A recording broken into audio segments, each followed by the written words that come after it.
Welcome, everybody. So I think Esther is the perfect place to start because she really brings this to bear. So let's dive into Esther right now, just in time for the month of Adar and for Purim. You guys ready?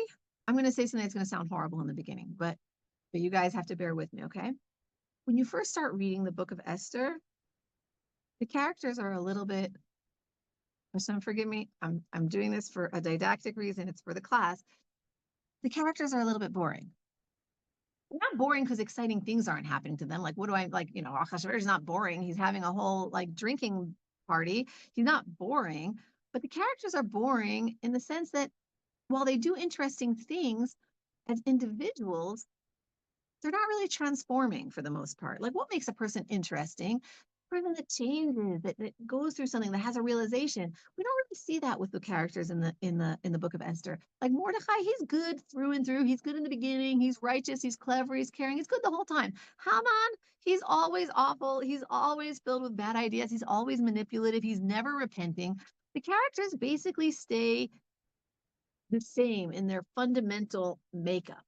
Their destinies basically unfold in the way that you would expect, except for Esther, which is why I think that she is indeed the main character that the book is named after, because the book has a lot of characters, but it's named after Esther, because Esther is the only character in the book that really unfolds and develops. In the first half of the book, you literally get no hint that you're looking at a heroine in the making.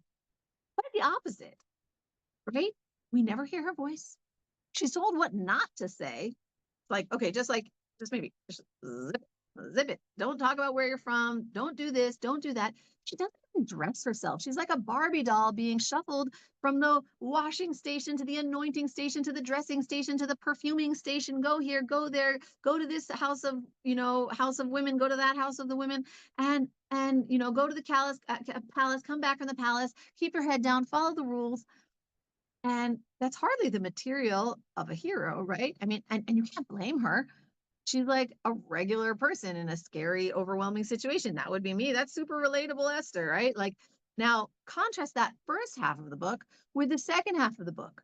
In the second half of the book, she's Queen Esther. She's talking, she's telling Mordecai what to do. She's making parties, she's inviting, she's commanding people, scheduling, she's making guest lists, setting the holiday, setting the rules, asking for more fighting time. We want to take more vengeance on our enemies. She's like a boss woman. And you're like, how did we get from point A to point B? How did we get like the most passive, demure, silent, nervous woman and have her become this super boss queen? How did it happen? Because if we want to go from being ordinary women in our lives to being biblical women, and we want to have our own transformations, how do we emulate Esther? How do we make that kind of change? So, when you think about any character and anybody in our own lives, there are two kinds of transformations that you can undergo. One is gradual. I'm sure you could all think of a million ways that you've transformed gradually in your life. Like when I look at myself as like a young mother, I think about like how I worried about everything. Do you guys relate with this? Like when my first one was born, it was like I was so worried. Like I couldn't get my kid to eat. And if you would look at my Google searches like 20 years ago, they were all like how to diagnose midgetism because he wasn't growing and I was sure he was a midget because I couldn't get him to eat and I was so nervous and I'm like, no, okay, eat. You don't like the sixth one. Like, I don't know, did she have dinner? Did she not have dinner? Like, I hope she had dinner. It'll work itself out. If she's hungry, she'll just wake up and take something from the refrigerator. And, it was like, I would be reading books and consulting psychologists and what to do. And now, when my younger kids pull shenanigans, I'm like, oh, do you know what your older siblings put me through? I'm not even breaking a sweat. Wake me up if you have something up your sleeve I haven't already seen. And, I became that in the slow and steady school of hard knocks, figuring out that, figuring out the path the hard way. And, I can track that transformation over time. But then there are moments in life, and I'm sure you guys can also think of moments like this, where it's like a snap. It's like there's this one thing that happens and suddenly your whole life changes. Like I've had a bunch of these in my life, and it's like you get to this crossroad and then you just take this one choice that changes everything for the rest of your life. Like, try to think of something in your own lives. Like I remember for me, it was like the moment that I decided I was going to move to Israel. I loved the land and I was visiting Israel, but my home was America and I grew up in America. And when I was in Israel, I smelled the smell of this plant. And it smelled like the Garden of Eden. It smelled so amazing. And I was just like, smell this smell. And I was like, that's it. I'm moving to Israel. I'm never leaving this place. I want to live here for the rest of my life. And from that moment on, like I was single-minded in that mission that like I am getting to Israel until my feet touched the ground. That was all that I thought about. It was just this aha moment where I woke up and realized, the truth. So with Esther, if you had to pick, is she like a slow transformation, like a slow burn, or like a sudden switch? To me, at least, it looks like she just has this moment because she's one way and then she's suddenly another way. How do I know? Because it's right there in the verses. It's right there in the verses. You can see it happening. She's the queen and she's hiding her identity. And then she gets this message from Mordecai. There's this decree. You need to go to plead to the king on the Jews' behalf. It's like, hey, it's money time. Now you have to do that. And what does she respond? She responds in the classical Esther way of what you would expect her to say. She's the Esther that we're accustomed to. She goes, but all the servants and all the provinces know that any man or woman who comes to the king in the inner quarter is not summoned. There's one law for him to be put to death unless the king extends the scepter and then he may live. And I have not been summoned to the king for 30 days. She's like the Esther that was told to be a rule follower, to not shake the boat, to be quiet. And she's sticking with that character. And she's really she's all in with that kind of posture of being. And then in that very same conversation, that very same one, she flips. She becomes a different person because right after that, she's going and she's inviting and she's organizing and she's saving the day essentially. So something had to have happened in that precise moment that woke her up. So she says, I can't go to the king. Forget about it. Too bad. I can't do it. Now, what does Mordecai say to her? Because whatever he said to her, if we can understand what he said and how it affected her, how it got her thinking in a completely different way, then maybe we can understand why it affected her in the transformative way that she did, why she went from being at that moment this like shy wallflower to being a queen and a hero. So I want to sort of examine this moment. And I'm going to say that in this moment, in this conversation she has with Mordecai, I think that we see that she breaks apart three, I'd say, like taboos, like conventional wisdoms that I think are really relevant to us, even like right now in modern times. And she shreds them to pieces. I'm going to call them the self-esteem myth, the guilt myth, and the feminism myth. I think that this short episode of 2 verses, Esther actually turns all of these myths, all of these things that were guiding her in her own mind and that maybe guide us or limit us in our own minds, and she turns them on their heads. Let's open up our Bibles and let's break them down really carefully. I'm going to go to chapter 4.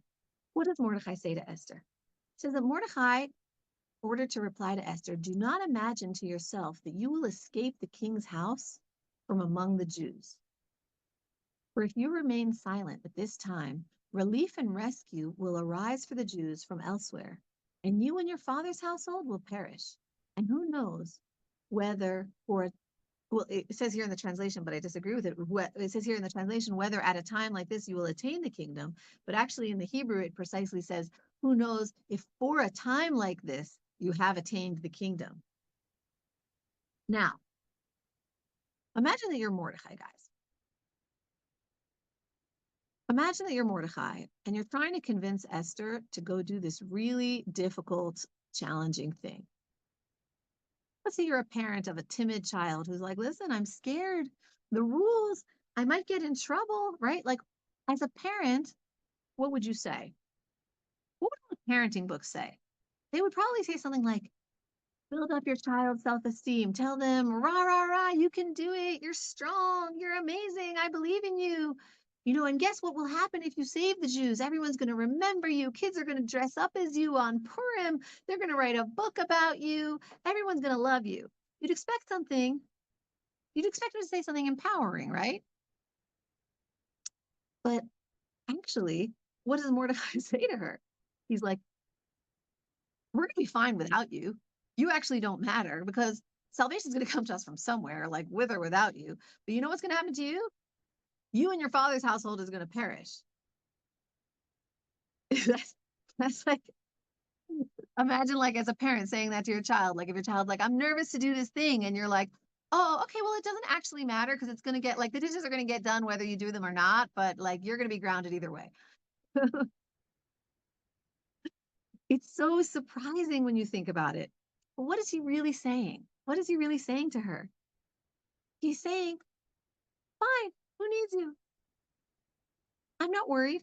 You and your father's house, no one's going to remember you. The Jewish people, we're going to be saved. You're not that important. And when you read this, it's so shocking, but that's actually seeming to trigger change in Esther because in the very next verse, she becomes so action oriented. Look what she says. Okay, she's like, okay, all right, go assemble the Jews. Go have everybody fast. I'm going to go to the king. I'm going to make this party.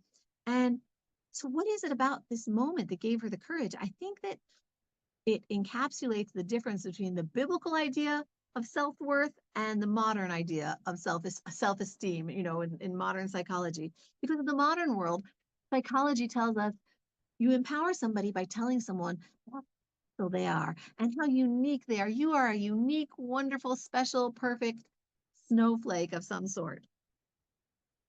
Mordecai empowers Esther in the exact opposite way. He says, actually, you aren't that special. You're not even so needed. Because there's a story bigger here than you and than me. It's the greater story of Hashem's plan. You want to be part of it, then you're going to be great. But if you just want to be great for your own sake, if you have no internal greatness outside of God's plan. You don't have this, every human has value, but you're so worried. He's saying you're so worried, like, oh no, something is going to happen to me. The king is going to be mad. They're going to say I broke these rules. I'm going to get in trouble. He's like, your entire importance is stemming from your willingness to be part of God's unfolding plan. Once you step away from that, you might personally live, but your legacy, your father's house, as it were, what you pass on from generation to generation, like you're going to eventually die and you're not going to be remembered and you didn't have any importance. And it's actually from realizing that, ironically, that lack of importance as just an atom alone, as this individual alone, but her importance only in as much as she's part of Hashem's unfolding destiny, that actually gives her the courage and ironically turns her into somebody who really does become important. She understands that it's not from her own charisma or skills that this is going to come about, but from the strength of drawing on the strength that Hashem actually is going to give her. And you even see it in her response because she doesn't say, okay, yeah, Mordecai, yeah, I got this. I'm going to do it. What does she say? She says, if I perish, I perish. She's willing to take whatever outcome Hashem sends to her and accept that. And then she gets the message. She says, okay, I'm connecting to the God of Israel, to the larger unfolding destiny. And whatever happens to me is just a very, very small part of the puzzle. And that gives her so much strength. So, she the more she makes her own self-interest and comfort and safety small, the more courage she has to become great. And so, it's like she realizes that the more important you see yourself being, you actually run the risk of becoming smaller. And from a place of humility, you are able to rise to the full potential that Hashem gave you. So I feel like just that lesson we could finish here. Like it would be so powerful. I find that in my own life to be just a really encouraging lesson. And it's so different than the modern kind of values that we're given about, just stay safe. You need to just believe in yourself. And, I always tell this to my girls and I really try to pass this on to them. That's, I think, number one. Now I want to go even deeper. I think there's more hiding here. This pivotal conversation changes Esther so fundamentally. I want to dive even more into the precise words here. Now, when you look at this conversation, what's interesting to me is that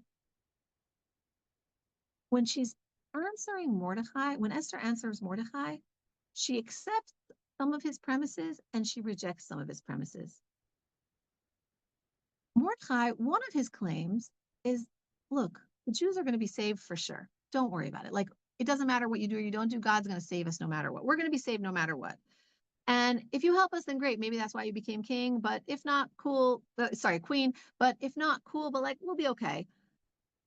She doesn't really accept that. She doesn't say to him, you know what? Okay, yeah, I know we're going to for sure be all right.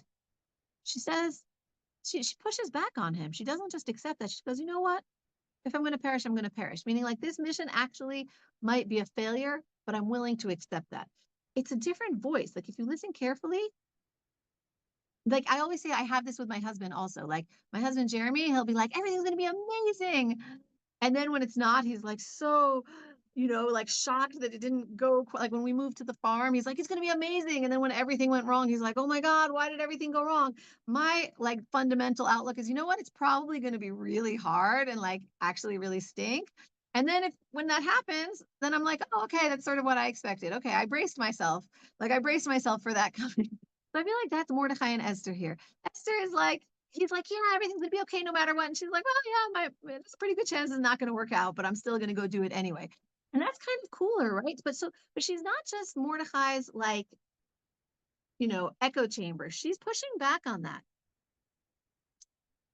But then there's another part of what he's saying. We always talk about that part when he's like, yeah, God's gonna be, the Jewish people are gonna be saved. But I want to go to the first part of what he says. Because when you look at it closely, it's actually really shocking. He says, don't imagine that you're going to escape to the king's house from among all the Jews. Now, just think about that. Like, actually read it for a second and think about it. Think about how damning that is. What did Esther say to him, like, all in all? She's like, I'm scared. I haven't been called to the king in 30 days. This is against the rules. Those sound like just fearful, normal things to think, right? Like, what would you respond to somebody like that? Wouldn't you say, look, I know you're shy. I know you're timid. I know you're scared, but now is the time to be strong. Of all of the internal motivations that Mordecai could attribute to Esther, fear, embarrassment, maybe not understanding how serious the situation is, he attributes to her the very worst, most dark motivations. He's like, you think that we're all gonna like be wiped out and you're just gonna be fine living in the king's house. She never said anything that would indicate that that was her like internal voice. He attributes to her the worst, darkest motivations. He says, you think that you're gonna escape? You don't care about us? You think we're gonna perish and you're gonna survive, but it's the opposite. You're gonna perish and we're gonna survive. Can you imagine him saying that to her? Like, if you haven't fallen off your chair thinking about this verse and you're not really awake anymore, you're not really listening because it's crazy. It's so bad. It's so dark. Now, think about it like, okay, you guys, what would you do if somebody told you to do something really hard and you're like, well, I don't know. It's breaking the law. I'm nervous. And then someone was like, you don't care about people. You only care about yourself. What would you do? If somebody said that to me, super defensive. Wouldn't you be defensive? Wouldn't you be like, about me? What about me? That's so not me. I'm a good person. Right? Don't you guys think that that's what you would like? Isn't that how you would respond? And then she has this incredible moment. This, I think, is the true Esther emerging moment. She doesn't get defensive and she doesn't push back. It's not because she doesn't know how to push back, because in her other sentence, she totally pushes back. When he said, no, we're going to be okay, she's like, yeah, no, we might perish. She knows how to push back. She doesn't push back. She doesn't throw anything in his face. There's this place where she could argue it, and she doesn't. She seems to accept it. And if you look at what she says, her responses are parallel. Like if you look closely, every part of Mordecai's statement has a parallel. When he says, if you don't do this, you and your father's house are going to perish, then she answers, she goes, well, I might perish either way. She uses the exact same word. And then when he says, you can't hide in the castle, you can't run away to the palace from all of the Jews, she uses that exact same phrase, all of the Jews. She says, go gather all of the Jews. And me and my girls, we're going to fast too. What is she saying? She's answering him with the same term. She's saying, all of the Jews. Me, I'm going to fast. My girls are going to fast. We're all in this together. She doesn't say to him, no, no, no, why did you judge me so harshly? You can imagine her being silent for a moment, like taken aback, and then saying, gather all the Jews. We're going to make this happen together. And she's showing him and she's showing herself, like she's taking that critique, the harshest critique that you can possibly imagine, and she's accepting it upon herself and accepting to work upon herself and to look inside of herself and see if maybe beyond all of those excuses, maybe there's just a touch of what Mordecai's talking about. Maybe there's a little bit of that. Maybe there's just a little bit of that dark motivation that she's finding all of the excuses for why she doesn't do what she needs to do.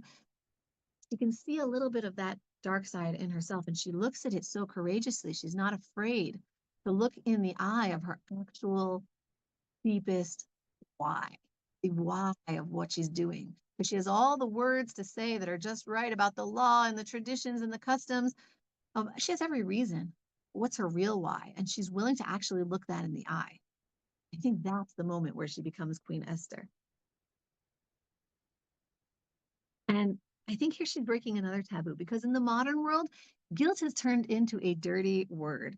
I have an ongoing argument about this with my husband as well, because he loves to say, I tried my best. And my grandmother always says, your best could have been better.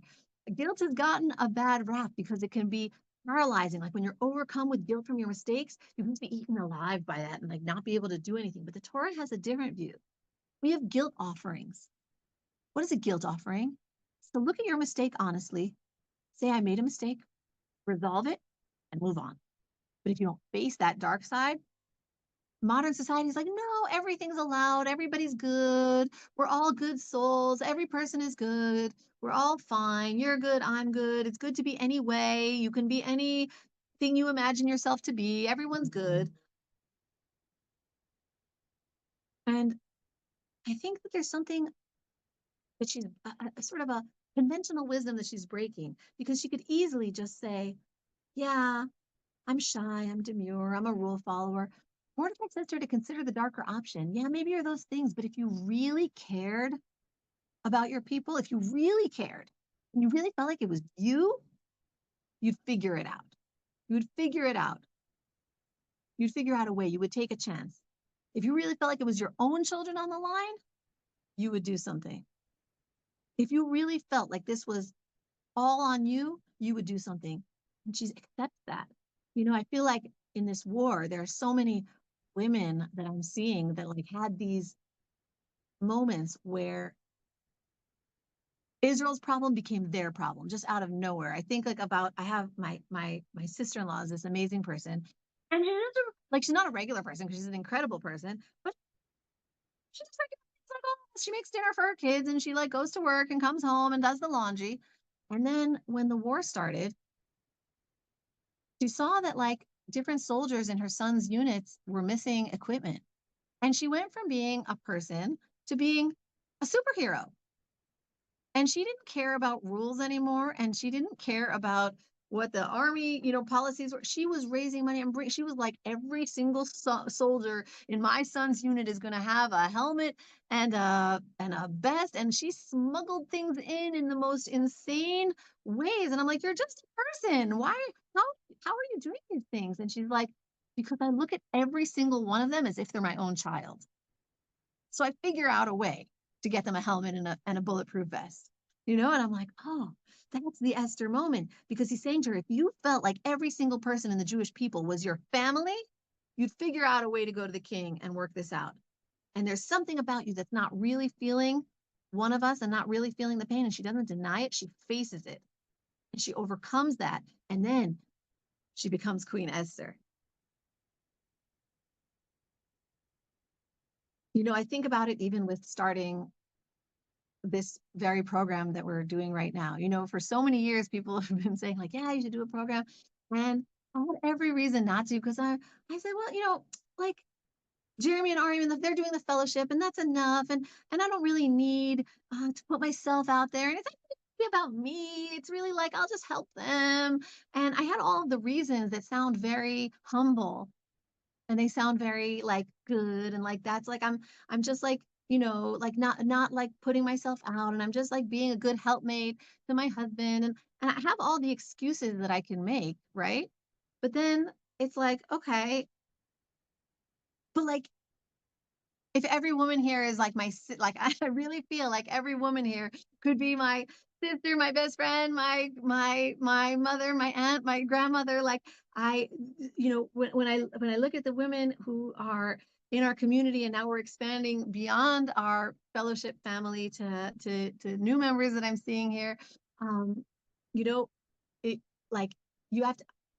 Esther inspires me to ask myself, like, okay, am I am I really supposed to try to just be the rule follower, humble thing right now? Or if I really cared enough, would I put myself out there? And I might be a little bit embarrassed, because I'm not, it's like a little bit embarrassing, and it's a risk, and it's sort of, it's sort of scary. And I would be lying if I said that I actually slept at all last night, because I was up the whole night being so nervous if this was going to go okay. Um, and so I have all the reasons not to do it. But Esther's like, okay, yeah, you have all the excuses. If you really cared, you would just do it. And I think that is such a cool lesson that she is teaching us. And I just want to go to one last point, and then we're going to open up for discussion. And this is a thing that's come up with my personal conversations with a bunch of the ladies here, actually. So I think it'll be fun. I want to say that there's one last convention that she smashes, one third convention that Esther smashes, and that's the convention of what I would say modern feminism.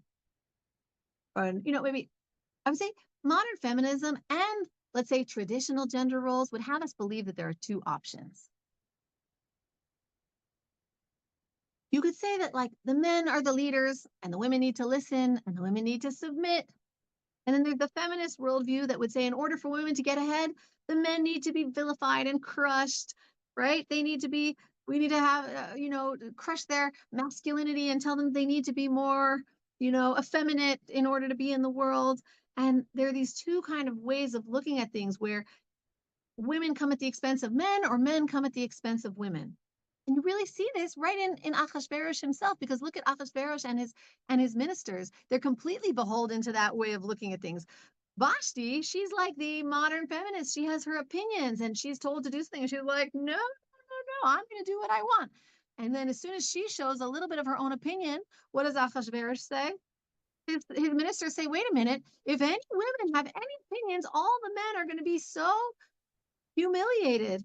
Let the verdict of the king be heard throughout this entire kingdom, although it is great, and all of the women should give honor to their husbands, great and small. Meaning they need to pass a law that the women should honor their husbands, because it was so disrespectful that Vashti had her own opinion. It didn't just threaten her relationship with Achashverosh, it threatens every man's relationship with his wife, because women are going to start getting all of these ideas about doing what they want, having opinions. And the matter pleased the king and the princes, and the king did according to the word of Memuchan. So it's like you have this like one way of looking at things, which is so reminiscent of our modern kind of debate, between traditional gender rules and let's say modern feminism. If you follow Mordechai and Esther, they're actually teaching us something totally different. In the beginning, they do seem to follow this binary model, like the Achashverosh model, like one or the other. In the first half of the Megillah, Mordechai is commanding, Esther is listening. You see it again and again. Mordechai tells her to do this, Mordechai tells her to do that, and she's listening. Okay, she doesn't talk. The man commands, Esther listens. In the second, and it's not only Mordechai, it's the people who are the head of the harem and Achashverosh, whatever the men tell her, she's listening. And then she has this moment where she changes. And in the second half, the word you keep seeing again and again is that Esther is commanding Mordechai. It says that she commands him to make a fast, and then she's telling him, call all the people, and she's going to Achashverosh. She's telling everybody what to do, when is going to be the party, and how are we going to fight this war. Just for example, in chapter 4 and 17, it says, so Mordecai passed and did according to all that Esther had commanded him. She's not like advising him, she's commanding him. That's a strong word, right? She is commanding him. For a while, we don't actually hear Mordecai doing anything anymore. She becomes powerful. Maybe that means that now when she's powerful, he's weak. When you read the end of the book of Esther, you actually see this is totally wrong. How does the book end? It says that Mordecai is second to the king.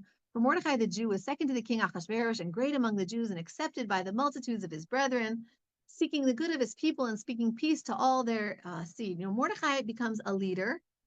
He gets even more power and influence, and Esther and Mordecai are working together. So if the Megillah starts out, if the book of Esther starts out with Ahasuerus showing these two like opposites, like in order for men to feel strong, the wives need to be like subservient to them.